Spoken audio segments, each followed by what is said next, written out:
disampaikan di jalur pipa. Saya kira itu. Kemudian setelah terjadi kebocoran, saya selaku Dirut PDAM Kota Surabaya cuma satu pikiran saja, ingin segera mencari pipanya, menambal yang rusak, menyelesaikan kebocorannya dan melayani masyarakat dari kekurangan air. Alhamdulillah kurang dari 40 jam proses perbaikan sudah kita selesaikan. Saya kira itu yang bisa saya sampaikan. Nanti kepada yang lain silakan ditanyakan kembali. Tapi yang terpenting adalah tadi ada miss satu, bahwa jalur pipa yang sebenarnya itu belum ditemukan oleh kontraktor secara fisik.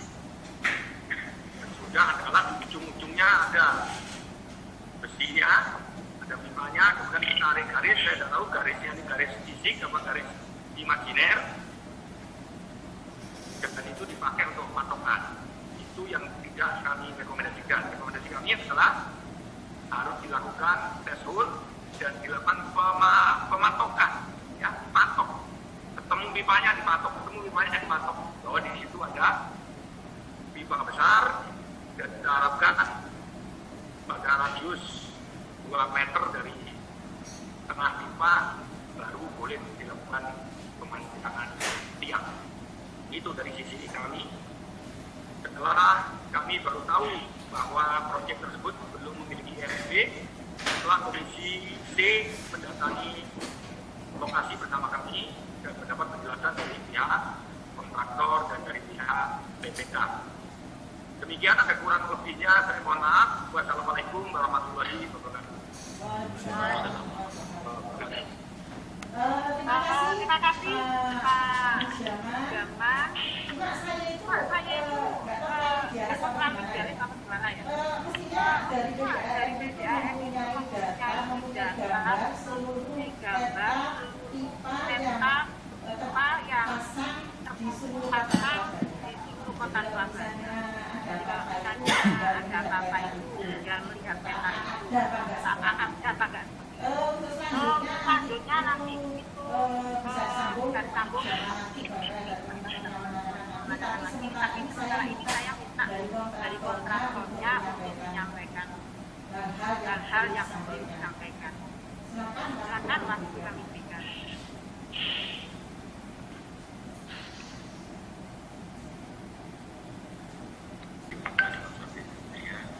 Terima kasih atas waktunya. Ini terkait dengan kejadian yang ada di proyek yang sedang kami kerjakan, bahwa ada kebocoran pipa terkait dengan pancang yang sudah kita kerjakan. Jadi tadi saya sebenarnya yang mau saya sampaikan sudah disampaikan oleh Pak Mujiaman selaku Dirut PDAM. Memang ada versi dari kami Pak, dari PDAM menyampaikan seperti itu. Dari kami ada versi yang sudah kita kerjakan, dan itu sudah diketahui oleh konsultan manajemen produksi maupun konsultan pengawas, kemudian dari tim PDAM yang terjun di lapangan, mulai dari awal kita sebelum kerja sampai kejadian yang kemarin tanggal 16 atau 15 hari Minggu itu, hari Sabtu. Nah, ini ada beberapa poin yang perlu kita sampaikan, bahwa pada saat kita menerima pekerjaan ini, memang kita tidak ada info pada saat kita lelang Pak,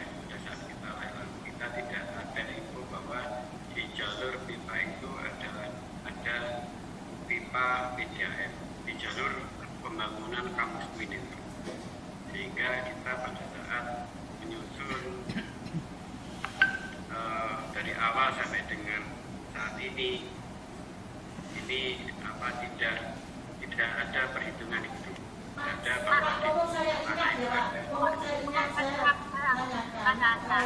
yang mengatakan tidak ada jalur pipa itu siapa? Bukan tidak ada, kami tidak menerima informasi pada saat kita itu. Konsultannya Bapak tidak mencari informasi, tidak mencari tahu. Konsultan perencanaan maupun AMDAL kan baru tahu semuanya. Ya, maksudnya mungkin ini, maksudnya tidak ada dalam RKS ya? Ya, betul. Iya, ya, dilanjutkan aja nanti di cross check lagi. Pada saat kita melakukan bidding, Bu, ya, jadi tidak ada dokumen bahwa di situ ada pipa. Nah, jika kita normal saja. Baik, terima kasih.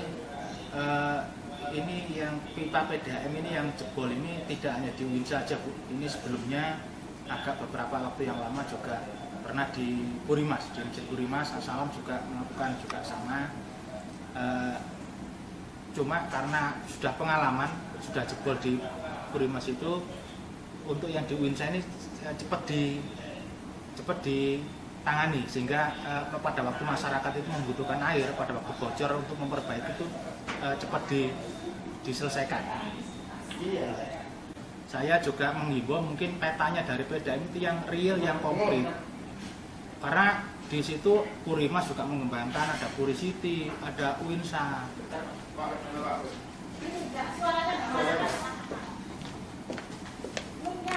Anyer itu kan semenjak adanya mer baru itu kan banyak peluang-peluang usaha, banyak peluang-peluang bisnis, perumahan maupun pengembangan yang lain. Ini diharapkan ke kita supaya di masyarakat itu tidak terjadi kebocoran pipa seperti itu lagi. Kan, ya, betul. Mungkin peta konkretnya dari PDAM itu divikan yang benar. Ya, itu yang pertama. Yang kedua, di Uinsa itu kan titiknya PDAM kan masih di situ. Apakah tetap dipancangan lagi di situ ataukah ada perubahan desain dari Uinsa itu? Kalau tetap tidak ada perubahan desain, tetap gedungnya seperti itu, ya tetap akan kena tiang PDAM lagi. Nanti kalau kebocoran lagi, nanti yang susah kita, Bu.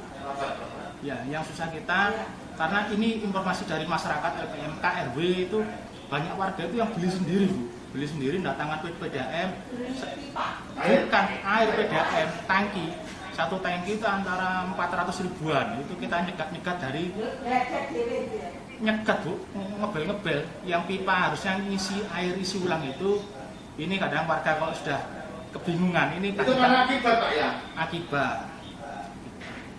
Ya, karena dari teman-teman kita yang nyuplai pun juga kurang armada juga, yang kemarin di Uinsa itu. Jadi ada beberapa warga itu sudah tidak kanti, ya kan? Akhirnya beli sendiri, nyegat di pipa PDAM itu. Ya, air, harus dong. Jadi satu tangki itu sekitar 400 ribuan lah, 350 sampai 400 ribuan. Bukan, di air Prigen yang mana yang turun-turun itu ngisi ulang itu, air isi ulang. Air gunung. Ya, jadi semoga aja ini tidak terjadi lagi. Ini kan sudah 2 kali. Nanti, ini kalau diteruskan lagi, apakah Itu gunungannya ya? Gunungannya. Iya. Jadi itu banyak saran-saran yang baik mungkin dari BDAM, evaluasi nanti bagaimana caranya pipa-pipa itu bisa ada yang namanya denah atau peta.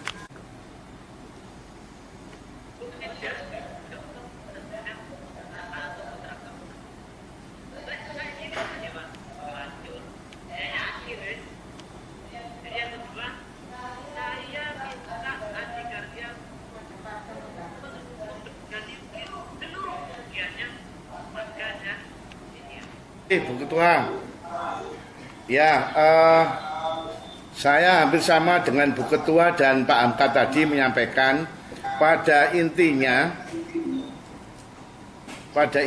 Bu Ketua sama Pak Hamka tadi sama dengan saya. Satu, tidak merugikan masyarakat Kedua, PDAM jangan sampai terulang lagi seperti yang dulu pernah 5 bulan atau 6 bulan yang lalu, sampai 3 atau 4 hari itu akhirnya masyarakat atau beberapa kecamatan dirugikan. Yang ketiga, persiapan untuk distribusi yang terdampak itu sepertinya dari PDAM belum siap. Saya kasih contoh saja, kebetulan saya kan dari Dapil 3, banyak minta bantuan kemarin terdampak pada saat pembangunan UIN, itu WA ke saya, tapi WA-nya itu saya forward ke orang-orang arah PDAM, tidak perlu saya sebutkan, tidak dikirim-kirim air bersihnya. Ya, jadi ini Pak Dirut, tolong WA sudah saya sampaikan.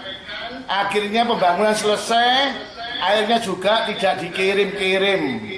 Nah, begitu. Untungnya ini hanya 1 hari kurang. Kalau ini seperti yang awal dulu, itu terjadi kalau sampai 5 hari, ngombe banyu sumur aja tak sarankan warganya. Begitu. Mohon Pak Dirut diperhatikan. Terima kasih. Saya WA minta dibantu kirim, nggak dikirim-kirim. Itu aja kok. Saya tidak minta diayai semua se-Kecamatan Gunung Anyar. Saya sampun WA di jajaran jenengan. Barangnya gak teko, distribusi air juga tidak datang. Mohon koreksinya, matur nuwun. Nah, ini saya Gimana Pak hasil hearing sama PDAM ini dari yang mewakili Kecamatan Gunung Anyar? Tadi kan mintai kronologi kenapa kok sampai pipa itu bocor. Itu cuma harapan kita di masyarakat itu, aparat kelurahan kecamatan itu supaya kedepannya tidak terjadi kebocoran pipa lagi di PDAM, karena kita sudah di wilayah Gunung Anyar itu sudah 2 kali kebocoran pipa PDAM. Satu pada waktu Masjid As-Salam, pelebaran Masjid As-Salam itu, yang kedua di Uinsa. Iya. Cuma alangkah bagusnya kalau pipa PDAM itu ada jalurnya lah, maksudnya gambarnya yang real, supaya kedepannya apabila ada terjadi pembangunan yang baru lagi gitu, di wilayah Gunung Anyar tidak terjadi kebocoran pipa PDAM lagi. Terus keluhan masyarakat Gunung Anyar gimana? Keluhan masyarakat pada waktu pada waktu perbaikan pipa itu kan airnya kan dimatikan. Nah, pada waktu dimatikan itu otomatis warga itu kan sudah tidak ganti, ada yang beli sendiri pakai tangki dari luar, dari swasta. Swadaya berarti? Ya, swadaya. Itu yang tidak ganti bagi warga yang mampu lah. Tapi bagi yang warga kampung-kampung ya tetap kita layani, walaupun dengan banyak keterbatasan mobil operasional. Harga berapa itu 1 tangki Pak? 1 tangki dari isi ulang pilihan sekitar 300-an ribu 1 tangki. Warga berarti ada yang nuntut terkait dengan daya BPU? Pada waktu mati semua itu kan kesulitan. Ini ya pastilah orang berebut-rebut cari air. Tapi kalau sudah cepat perbaikannya, pipa PDAM cepat diperbaiki, air ngalir ya udah selesai. Berapa lama total waktu itu? Kalau pada waktu Uinsa itu cepat, hanya sehari aja. Paling tidak sudah 2 kali masyarakat menanggung rugi akibat ini. Apa solusi saran yang disampaikan Dewan pada Dirut maupun pada kontrak? ya kalau ada pembangunan maka harus ada koordinasi, nggak tahu itu melalui konsultannya atau kontraktornya, harus koordinasi dengan PDAM ya, kontraktornya, konsultannya, perizinannya, itu harus bener-bener jangan sampai salah lagi gitu. Jangan sampai salah lagi. Jangan sampai salah lagi. Koordinasi yang baik lah. Dan PDAM juga memberikan ini loh, peta atau denah di mana-mana tempatnya pipa-pipa itu di seluruh wilayah kota Surabaya, supaya kalau ada pembangunan maka tidak akan terjadi kerusakan pipa. Cuma saya pribadi tadi meminta bahwa Adikarya ini adalah BUMN. Dia harus menjadi pelopor, harus menjadi contoh yang baik bagi kontraktor-kontraktor swasta. Ya kan? Pertama itu. Karena dia itu adalah BUMN, harusnya memberi contoh yang baik. Nah ternyata Adikarya tidak punya IMB untuk membangun Winsa tadi, itu bangunan Winsa itu. Ini aja sudah ilegal menurut saya. Yang kedua, kesalahan karena memang belum ada IMB sehingga koordinasi itu lemah. Sehingga pekerjaan Adikarya merusak asetnya PDAM, yaitu pipa. Nggak ada kebocoran yang luar biasa. Yang jadi korban yang pertama PDAM, yang kedua yang terparah adalah rakyat kota Surabaya. Maka menurut saya, tadi saya usulkan, maka Adikarya sebagai penanggung jawab, sebagai yang mengerjakan tempat itu, wajib memberikan ganti rugi terhadap kerugian yang dialami oleh PDAM dan kerugian yang dialami oleh warga kota Surabaya gitu. Kalau itu tidak dilakukan, ya saya nggak tahu. Makanya tadi saya minta ada resu terkait itu. Kerugian yang oleh PDAM? Kerugian yang dialami oleh PDAM saya nggak tahu. Saya tidak tahu berapa nominalnya itu berapa, saya tidak tahu. Yang tahu teknis kan PDAM. Yang kedua kan, yang paling parah kan kerugian yang dialami oleh warga kita, warga kota. Maka kalau ini tidak kita berikan shock terapi seperti ini, tidak kita kalau Adikarya ini tidak kita bebani ini, maka akan ada lagi kejadian-kejadian seperti ini dan mereka santai saja. Ya udah, nggak apa-apa. Mungkin ada himbauan Pak sama dengan pihak kontraktor, himbauan dari Dewan? Iya, himbauan kami sebelum membangun itu harus ada IMB-nya sehingga tahu gitu kan efek-efek negatifnya kalau membangun di sini yang harus dijaga ini kan gitu. Lalu lintas bawah tanah ini kan crowded, nggak cuma PDAM kan, nggak cuma pipa, ada gas, Telkom, ada gas, ada lek banyu lek gas. Begitu dor berdos. Cak, nantinya resume digunakan untuk apa sih? Resume itu digunakan bahwa kita pernah melakukan rapat. Hasilnya ini gitu loh. Jadi kuat bahwa rapatnya hasilnya ini yang harus dilakukan oleh kesepakatan ini harus dilakukan oleh kita semua gitu. Kalau nggak ada resume kan apa pijakan kita? Itu maksudnya. Artinya berarti PT Adikarya tidak membuat resume. Ya harusnya kita yang rapat tadi. Makanya saya harus ada itu. Tadi tetap nggak ada itu atau nggak ada resume. Saya menghimbau PT Adikarya mengganti rugi semua kerugian warga kota dan PDAM. Kalau tidak, yang akan mereka hadapi itu bukan dewa, tapi warga rakyat. Pak, ini kan nanti juga akan berpengaruh di APBD. Kalau PDAM nanggung terus, ini apakah PDAM ada punya hak untuk menuntut Adikarya atau seperti apa ini nanti?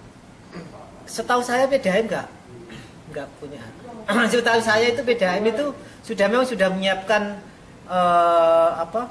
uang atau dana untuk perbaikan. Kalau nggak salah 20M 1 tahun. Saya pernah ngomong kok ini waktu 3-4 bulan yang lalu. Kalau nggak salah 20M. Tapi coba tanya ke Pak Pujiaman aja gimana.